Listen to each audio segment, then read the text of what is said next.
everyone, my name's Kepken and today I'm going to be your Path of Exile historian with our retrospective on Bestiary League that was launched more than 5 years ago in March of 2018. The league is 3.2.0, which was quite after the release of Fall of Oriath of 10 acts, so everything was, in terms of many different things in the game, was still very fresh, and the Bestiary came with a lot of different changes to different systems, and now we're gonna talk about the league differently from the other changes that went into the game.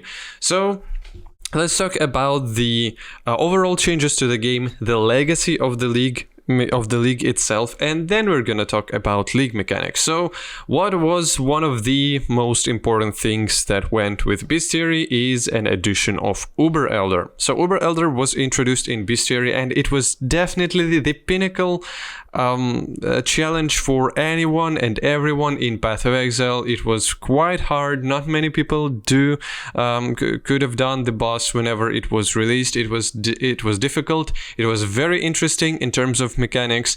Many people were getting used to them, and it was truly a fight that you had to learn, you had to master. Even all the streamers and stuff couldn't really do it that much in by big extents. And that was definitely a big success in terms of adding new pinnacle challenges to the game. Then there was the all Ascendancies rework. It was the time whenever Path of Exile was growing quite fast. No Path of Exile 2 signs whatsoever for more than a year from that, and they were reworking game, they were reworking balance. Talents was changed very often, just in general on a big talent tree, and Ascendancies were reworked in quite large amounts, and it was definitely a fun time if you were build creator. It was everything was changing quite rapidly, and you had to adapt, you had to evolve to it. So in that term, it was I can't really remember how much of those Ascendancies were positively changed and how much people hated it, but for the most part I can't really remember too much hate in that term. Then, of course, they've added some Fated Uniques, which Fated Uniques were the thing with Navalis still in the game. They've added some other extra stuff. But yes, I guess now we need to talk about the league mechanic itself, about the Bestiary, about the Einhar, which from then on became one of the favorite characters in Path of Exile for many players. So Einhar and his menagerie, the Bestiary, it is quite a random crafting mechanic that was introduced in that league. You needed to gather all your beasts like Pokemon with nets. And then they were transferred to your menagerie. You could have fight them, and you could have get some either crafting or some items, some uniques, some currency and stuff like that. Whenever you were getting those beasts to your menagerie, you had to gather nets. If I recall correctly, there were different types of nets. They were all getting some place in your inventory, and you had to get one of your keybinds for nets. So whenever Bestiary was introduced, it was in a way more rough spot than it is currently. GGG thought of it as a more interactive thing.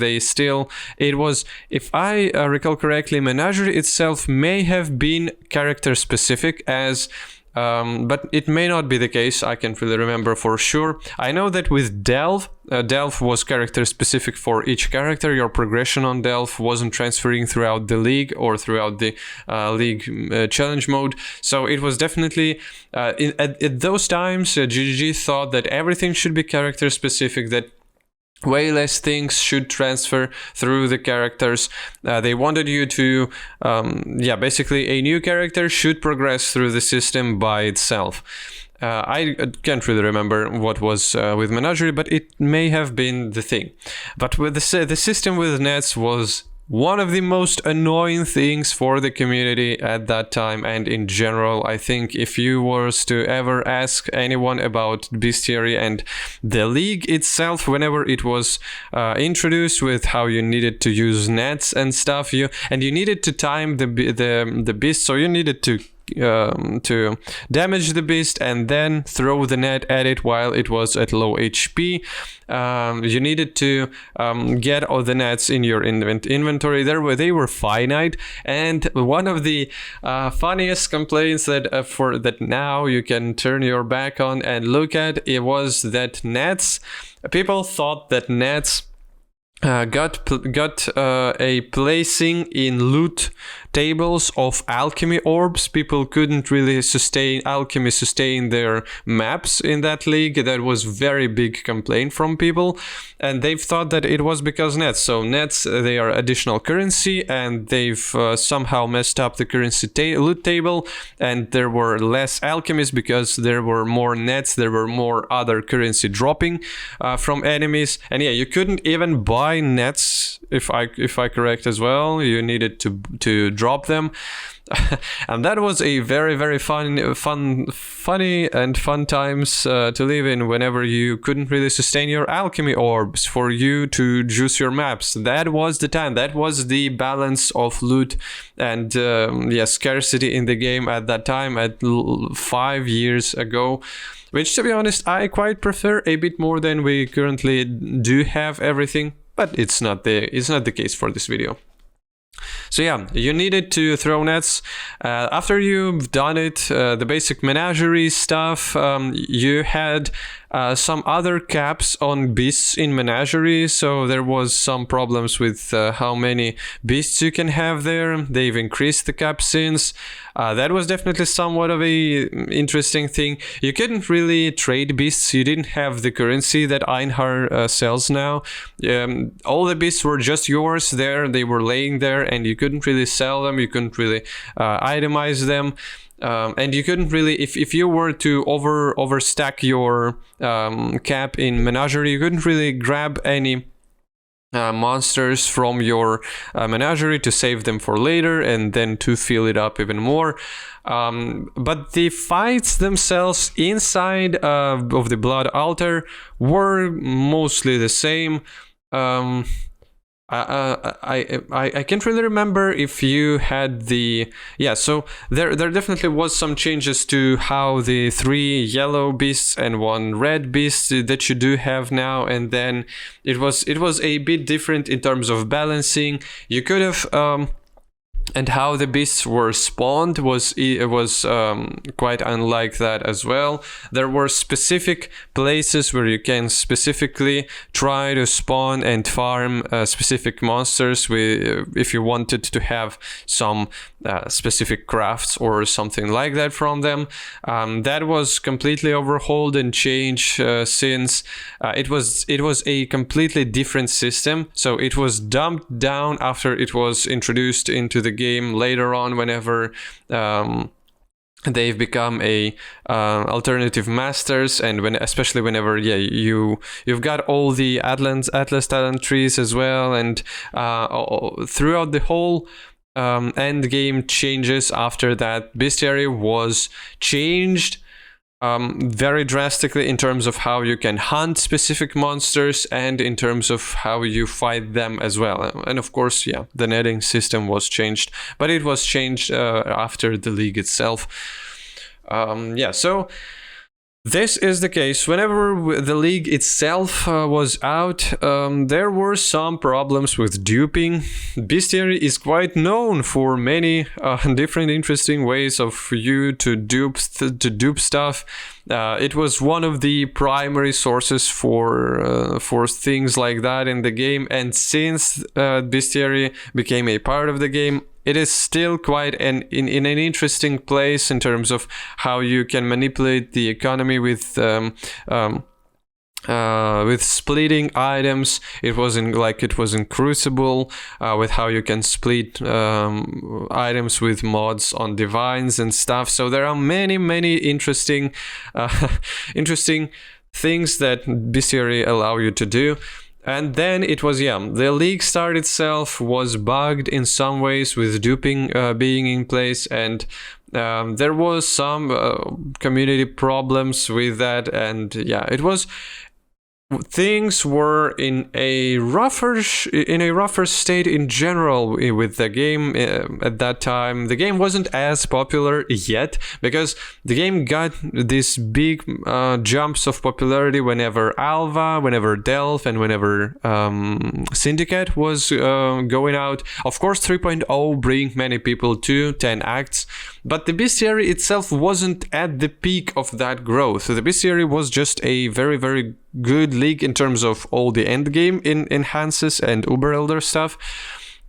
But the league itself, at first, many people, after playing Bestiary with netting system, with you having to capture everything and not Einhard doing that automatically, many people hated Bestiary for what it was standing, with how you need to micromanage nets and stuff. And the launch itself was quite problematic at times, but still, after that, after different updates, right after Bestiary, there was Alva, of course, Incursion League. After that, there was Delve League, and then there was the Betrayal League that reintroduced all the masters, that reworked the whole crafting system, crafting bench, and masters, and introduced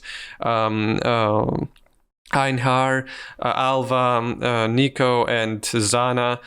With June, it reintroduced those masters as new masters, and the old masters have been gone to the Betrayal. Those were the big changes that were incorporating Bestiary into the core league after it was as just a league itself. It was a very new thing for them to do in such a way, just to replace the old masters and to get the old leagues as pseudo master systems. It's nowadays we're all okay with that. It's just a normal state of things for us.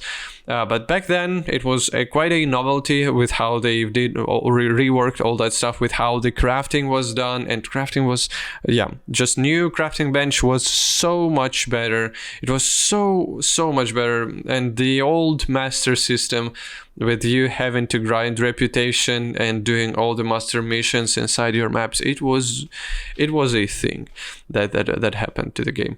But Bestiary, I think, in terms of legacy, of course, it was a great success, with aspects, especially, with all these sets.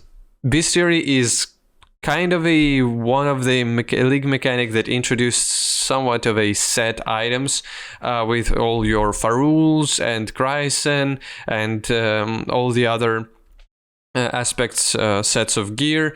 It definitely introduced, especially for the crafting that was present before Master's rework, it presented this interesting crafting system whenever you were hunting for different rare crafts, and they were not available for you at all times. You had to get them, you had to be lucky to acquire them, and then you can do something interesting with those items. As legacy of a system, it is a great league that everyone currently nowadays love, and Bestiary sells very high with Einhar missions on just in general on the trading league. So it stood test of time in both trading league and SSF, and even Ruthless sometimes, but in general, it was interesting thing, and the legacy lives on. While the league mechanic itself, yet again, was a